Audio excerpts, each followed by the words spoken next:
শেষ পর্যন্ত বাবাই জিতলো। হাজার চেষ্টা করেও ওকে আর ছাদ বাগানে রাখতে পারলাম না।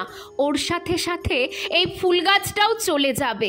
গাছটা হয়তো মনে মনে খুব রাগ করছে আমার ওপর, কিন্তু আজকে যা করছি ওর ভালোর জন্য করছি।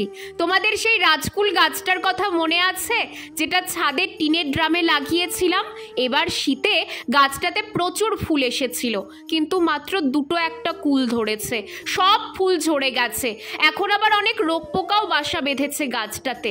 6 মাস আগে যখন গাছটা এই টিনের ড্রামে বসাচ্ছিলাম, বাবা তখনই বলেছিল মাটিতে এই গাছ ভালো হবে, তুই মাটিতে লাগা। আমি শুনিনি, কিন্তু আজ গাছটাকে বাঁচাতে বাবার কথাটাই মেনে নিলাম। টিনের ড্রামটা বহু কষ্টে কেটে গাছটা বের করলো বাবা আর ভাই।